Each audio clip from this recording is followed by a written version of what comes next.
What's up, guys? I'm back with another video. Today, I want to talk about something, of course, as always, that's very important to me. First, I want to preface the video with this. A Republican representative just introduced a proposal to Congress. The proposal would amend the 22nd Amendment. If you don't know what the 22nd Amendment is, it is the amendment that ensures that the president only runs for 2 terms. This proposal would change it to where a president could run for 3 terms, as long as they were not 3 consecutive terms. And also, it would prohibit anybody who has already served 2 consecutive terms for running for a third. So Trump could run in 2028, but Obama could not. The introduction of this proposal has me thinking of a lot of different things, and it has my wheels turning. I need to be clear that I think if this proposal makes it to the floor, that it will in fact pass. We need to understand that we have a Republican majority in both parts of Congress, and they're pretty much going to pass anything, I believe, introduced by a Republican within reason. And I would think that they would find it reasonable for Donald Trump to run for a third term. So this ultimately has me thinking, how can Democrats combat this? Well, the simple fact is we can't really combat it in Congress because we don't have the numbers. It's a Republican majority. But where I think we will be most effective in combating a third Trump presidency will be here, on the ground, in the muck, doing the dirty work. And that starts with people like me and you. Now, lately I've seen a lot of videos on TikTok of people just expressing their disdain for the right. And believe me, I'm there with you a lot of times. A lot of times, because I'm human and because we all are human, it's very difficult to differentiate and control our emotions. I think on both sides of the political spectrum, we often demonize the other side for believing differently than we do. And I think we need to move on from that. So let me be clear in the reasoning that I think Trump won. I think under no circumstances is it that, 77 million people wanted to follow him to the end of the world. I don't think that 77 million people thought that he is this absolute wonderful human being with great intentions for our country. I think that they simply just thought that he was the lesser of two evils. Now, I believe that because I don't think that people were properly informed. And I think it's time, as the Democratic Party, or if you're not part of the Democratic Party, just the opposition to Trump, that we take some accountability and responsibility for that. So, one example that I want to pinpoint as far as misinformation goes is going to be the common reason, probably the most common reason that I hear in regards to why people voted for Trump, and that's that they had more money under Trump. And so, while it's easy to correlate these like grocery prices and gas prices to the president, it's actually a correlation fallacy. It's a correlation causation fallacy because just because something happened under a president does not mean that it was his fault or his causing, right? Think of unemployment rates. If you just look at unemployment rates during the time of COVID, they skyrocketed. But Trump was president. So would it be accurate for me to say that under Trump we had some of the highest unemployment rates in American history? It wasn't his fault, but technically I could say that.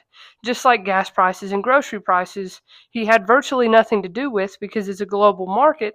It would still be accurate to say that prices were lower under him. But it's important to remember that it wasn't because of anything he did. Now, Trump's tax policy has been widely praised, and that's something that I want to address. This is another example of misinformation that needs to be addressed by people that are trying to oppose Trump and trying to get people to see the error in voting for Donald Trump. So, a lot of people have argued under Joe Biden that they did not have as much money. And that is really through no fault of Joe Biden. As I said, grocery prices and gas prices, the president has virtually no effect on. They do, however, have effect on the tax plan. And so you could argue, well, then Joe Biden's tax plan affected me negatively to the fact where I didn't have so much money. But what you don't know about Trump's tax plan is in 2017 when he was elected, Trump's tax plan is an 8-year tax plan, meaning that his tax plan does not end until 2026. According to the Congressional Budget Office, Trump's tax cuts have been expensive and have eroded our nation's revenue base. Our revenue base has fallen from 19.5% following the Bush tax cuts in 2001 and 2003 to 16.3% following Trump's tax cuts. Now, despite what you may think, this is simply just not enough revenue given our commitment to Social Security and our investment needs as a nation.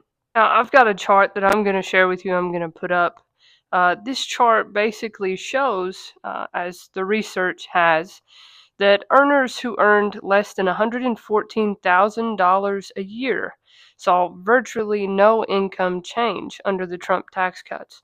This meaning the trickle-down economics model and method that Trump used is a trickle-down failure. So, over the course of the election period, right-wing supporters often advocated that Trump was better for the economy and that Biden really wasn't doing anything but harming us. And the statistics and the research show otherwise.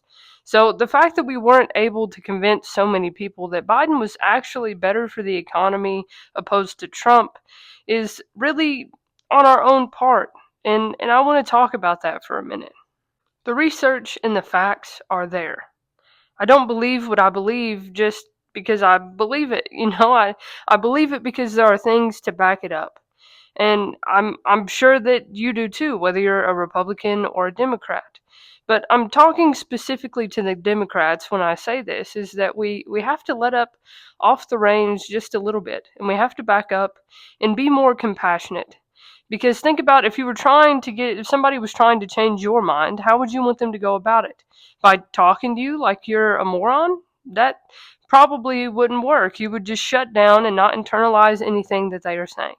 So, as an opposition to Donald Trump, with the possibility of a third Trump term looming on the horizon, again, we're not sure yet, but with that possibility looming, we have to back up, regather, and regroup and determine a strategy forward on how we're going to flip the script and get at least a portion of those 77 million people to come over and see what we're seeing. And again, I'm speaking directly to Democrats when I say this because you are the ones that I feel need quite a bit of convincing, especially now.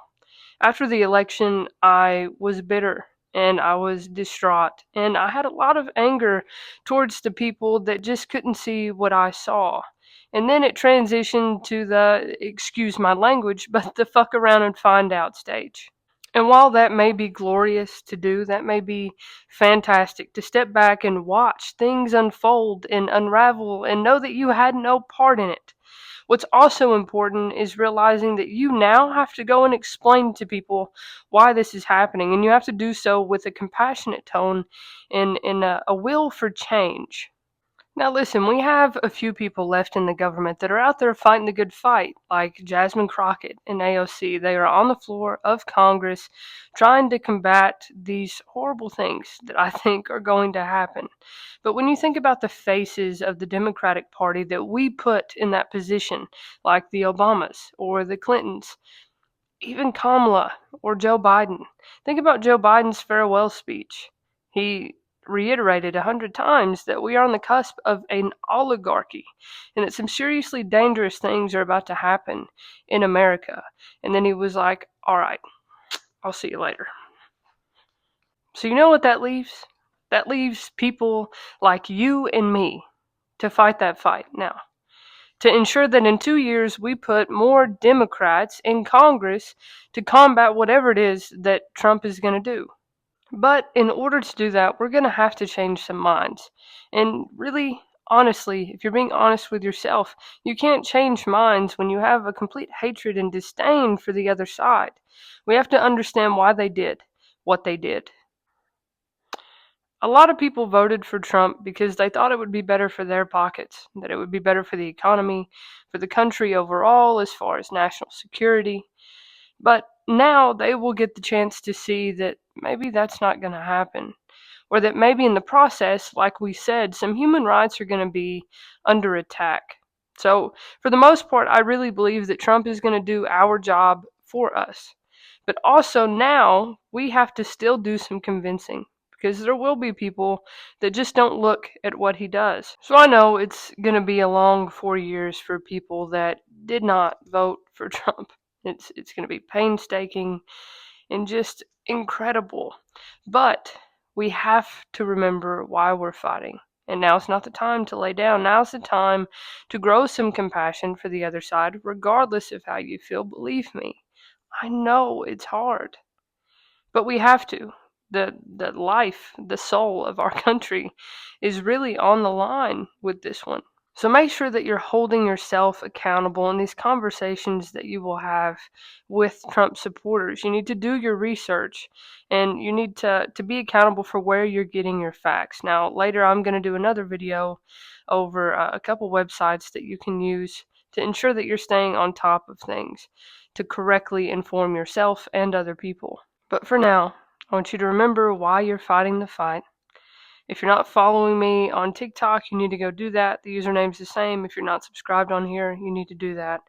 I'm going to update things regularly. I'm going to keep up with the news, and I'm going to provide you with credible information. So remember that we're all in this together. Just reach out, and you'll find somebody that's fighting the same fight that you are. I know that's important right now. So I'll see you guys in the next video.